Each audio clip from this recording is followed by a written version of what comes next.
कर्नाटक हुकूमत ने अपने बजट में किसानों, नौजवानों और तालीमी शोबे में खसूसी तवज्जो दी है। उन्होंने किसानों की फलाह और बहबूद के लिए कई स्कीमों का ऐलान किया है।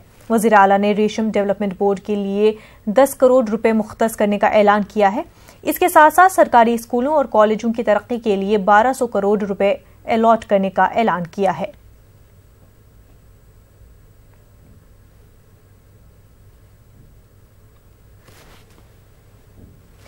बेंगलुरु से हमारे नुमाइंदे रऊफ इस वक्त हमारे साथ जुड़ चुके हैं। रऊफ, आपसे जानना चाहेंगे, बजट सेशन हो चुका है, क्या कुछ खास रहा इस बजट सेशन में, खासतौर के अक़लियतों को लेकर के?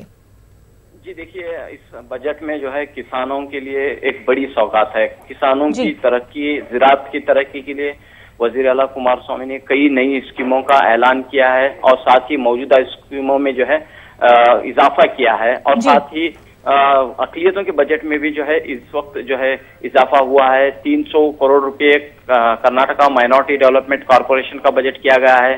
क्रिश्चियन डेवलपमेंट कॉर्पोरेशन का बजट जो है 200 करोड़ रुपए किया गया है। तो इस लिहाज से इस बजट में जो है लोकसभा इंतखाबात का असर पूरी तरह, आने वाले लोकसभा इंतखाबात का असर इस बजट पर पूरी तरह नजर आ रहा है। और जिस तरह से हर तबके को एचडी कुमारस्वामी ने खुश करने की कोशिश की है और साथ में अक़लियतों के लिए भी जो है बजट के जो नुकात हैं उसमें इजाफा हुआ है।